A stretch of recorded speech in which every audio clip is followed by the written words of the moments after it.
Bonjour à vous. Dans cette vidéo, je vais vous parler de l'algodystrophie au genou. Alors, je vais revenir bien sûr sur ce que c'est et je m'attarderai surtout sur quelle est la durée d'évolution de cette pathologie et qu'est-ce qu'on peut mettre en place pour essayer de limiter dans le temps la durée des douleurs, de la gêne qu'elle occasionne. Comme d'habitude, je m'appuie sur mon expérience de kiné, sur mes recherches dans la littérature scientifique internationale pour répondre vraiment aux questions les plus fréquentes de mes patients et des internautes en général. Donc déjà, c'est l'algodystrophie, peu importe le nom qu'on lui donne, on peut l'appeler algodystrophie, algoneurodystrophie, syndrome douloureux régional complexe, SDRC, on dit parfois de type 1 ou de type 2, on dit parfois algo tout court. Peu importe, dans cette vidéo, je parle de l'ensemble de ces choses-là qui renvoient, on va dire, à la même entité. Donc c'est un problème qui touche surtout les personnes de sexe féminin autour de 40 ans, bien que ça puisse arriver à tout âge de la vie et bien aussi sur les personnes de sexe masculin.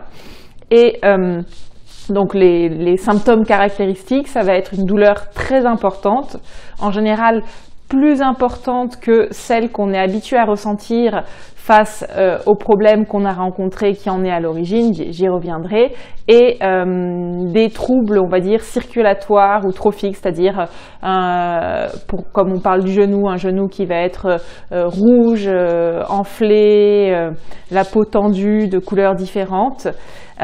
Associé à ça, au bout d'un certain temps en tout cas, une raideur du genou, soit pour le tendre, soit pour le plier, et des difficultés à marcher ou à faire certaines activités qui sollicitent le genou.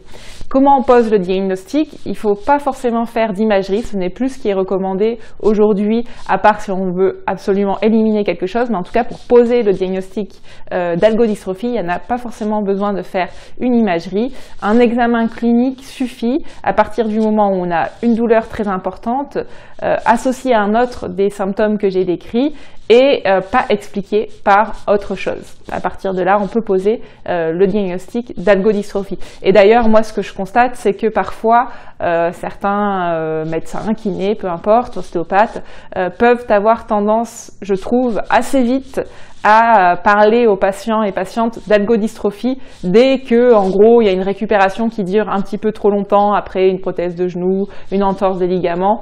À employer ce terme-là, je trouve un petit peu facilement, voilà, dès qu'il y a des douleurs qui traînent un peu, on met ça sur le compte d'une algodystrophie. Je ne suis pas certaine qu'il y a un intérêt à faire ça forcément, parce que derrière, le patient pense qu'il a un problème en plus et espère aussi qu'il va y avoir une solution spécifique, un traitement spécifique, alors que vous allez le voir, c'est pas forcément le cas. Justement, quelles sont les causes les plus fréquentes d'algodystrophie au niveau du genou? Alors, le plus souvent, ça va quand même survenir après un traumatisme, c'est-à-dire par exemple la pose d'une prothèse de genou totale ou unicompartimentale, une arthroscopie, une opération des ménisques, n'importe quelle intervention chirurgicale sur le genou, ou un traumatisme tout simplement en tombant, une chute, même si vous ne faites pas de fracture.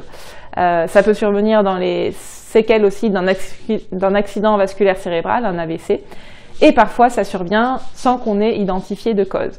Dans le cadre de la prothèse de genou, il y a des études qui montrent qu'à priori, jusqu'à à peu près 13% des personnes qui ont été opérées du genou font une algodystrophie dans les 6 mois qui suivent. Certains auteurs trouvent que c'est une surestimation de la fréquence de l'algodystrophie et estiment que c'est peut-être parce que dans cette étude, dans les services où ces chiffres ont été rapportés, on a tendance à un peu employer le terme algodystrophie assez rapidement.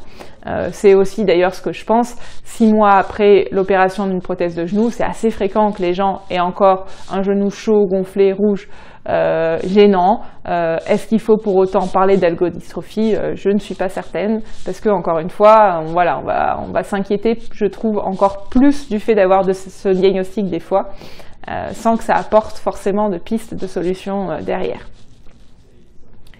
Est-ce que l'algodystrophie peut être due à un choc psychologique? C'est quelque chose que beaucoup de personnes se demandent, notamment sur Internet. non, il n'y a rien qui laisse penser qu'un, entre guillemets, simple choc psychologique puisse être à l'origine de ça.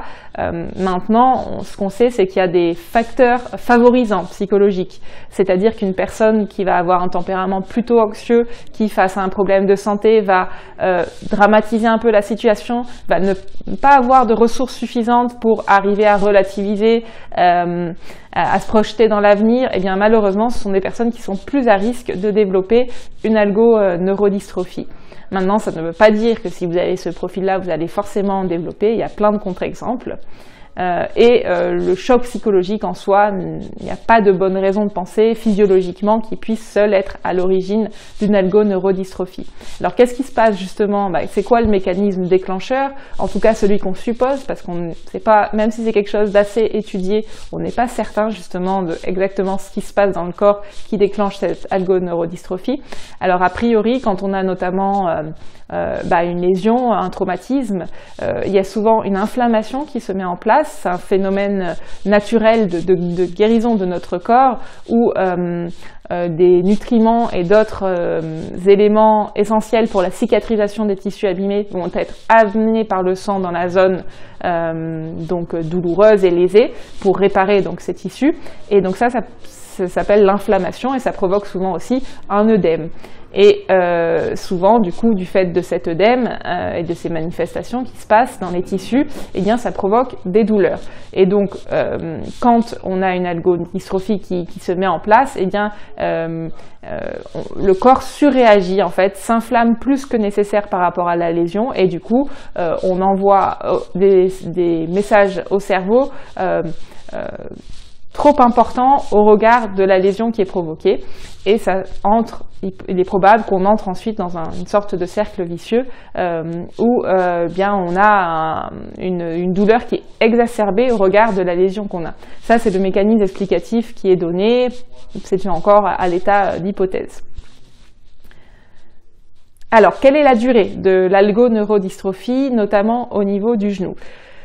Alors, c'est toujours délicat d'énoncer des durées parce que quand les durées sont longues, certaines personnes peuvent être un peu déçues justement d'entendre ça et se projeter négativement. Il faut savoir que comme toujours, quand on cite des cas de personnes ou même quand on cite les résultats d'études, ça ne veut pas forcément dire qu'on ne va pas faire partie des plus chanceux, voire même de ceux qui s'écartent complètement des normes et qui récupèrent plus vite. Donc ces chiffres-là ne doivent pas vous faire stresser plus que ça, c'est un constat factuel. Maintenant, vous ferez encore une fois peut-être partie des chanceux. La revue Prescrire notamment, qui est la seule revue médicale indépendante en France des industries et de l'État, indique que justement dans l'algodystrophie, il y a tous les tableaux. Certaines personnes récupèrent spontanément, c'est-à-dire sans rien faire de spécifique en quelques semaines, et pour d'autres s'étale, la douleur peut durer et la gêne peut durer quelques années. Dans les chiffres plus précis reportés donc dans des études qui suivent des personnes à qui on a posé un diagnostic d'algodystrophie, ce qu'on retrouve, c'est 31% à 89% selon les études des personnes à qui on diagnostiqué. Ce qu'on retrouve, c'est que 51 à 89% des personnes à qui on a diagnostiqué une algodystrophie, eh bien, ont encore des symptômes, des douleurs ou une gêne 1 an après le diagnostic. Donc, en gros, ça veut dire que dans le meilleur des cas, une personne sur 2 tout de même peut faire partie des chanceux qui, en 1 an, sont plus gênés par leur algoneurodystrophie.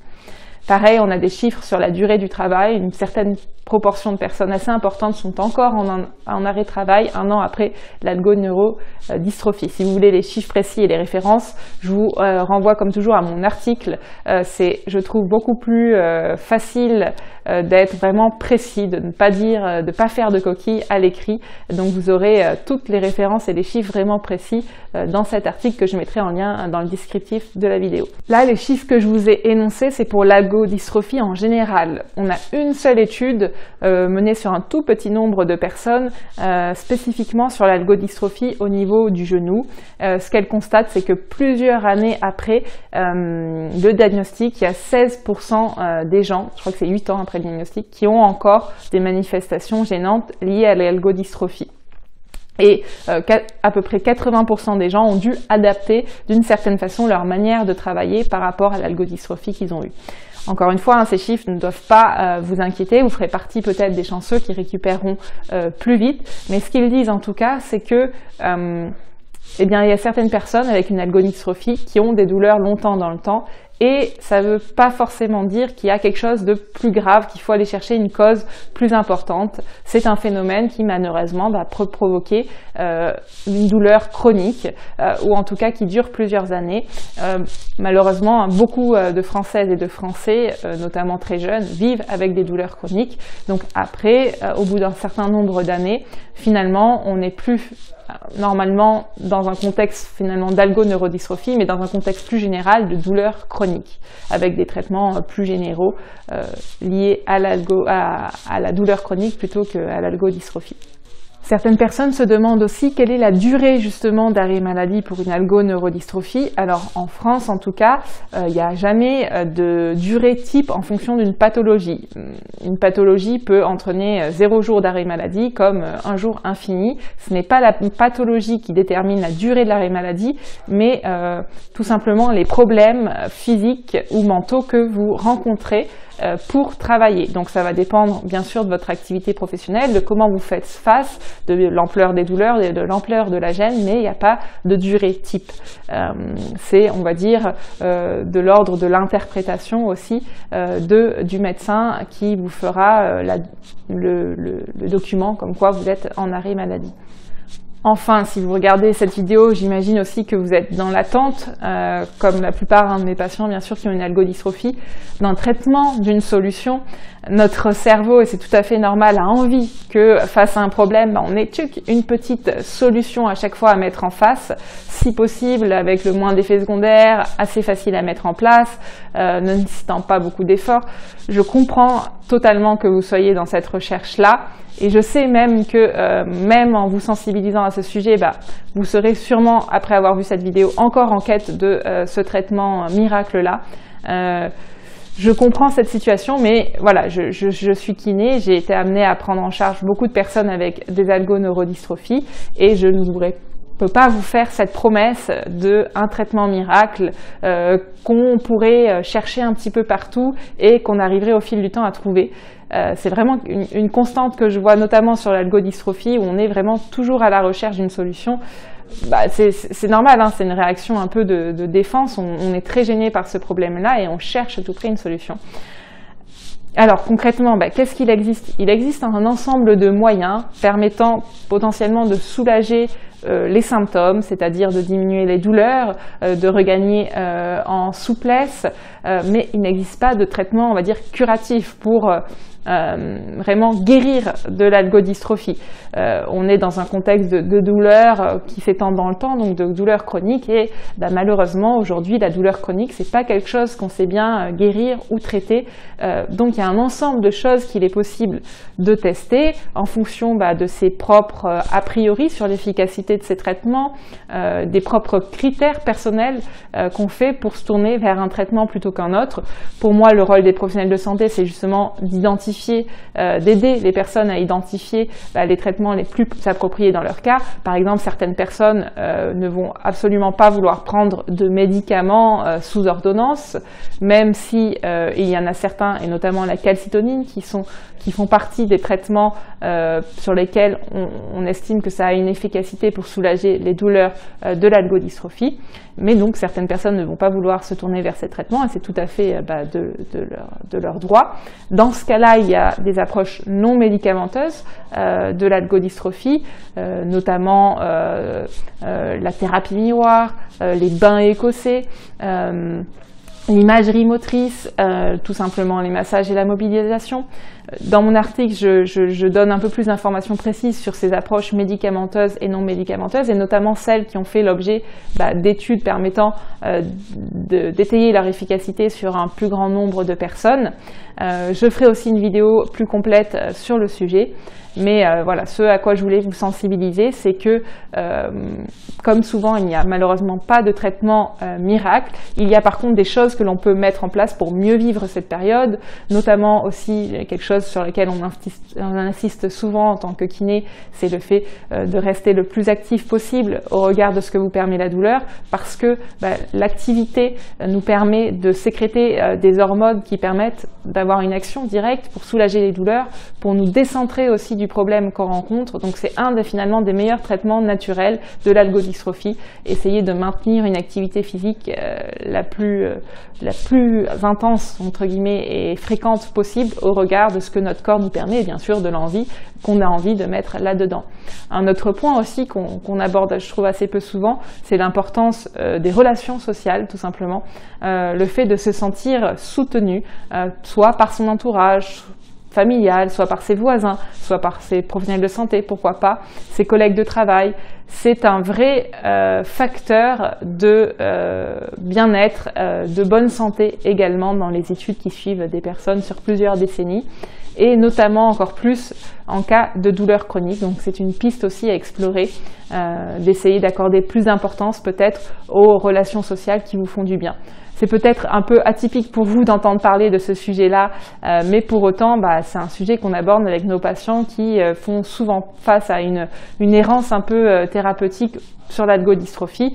Mais voilà, mon discours n'est pas de vous dire, même si je sais que vous aimeriez entendre ça, que j'ai la solution face à vos problèmes, mais seulement, comme tout professionnel de santé, quelques pistes possibles à tester, et que le temps, tout simplement, est un de vos meilleurs alliés pour espérer une diminution des douleurs.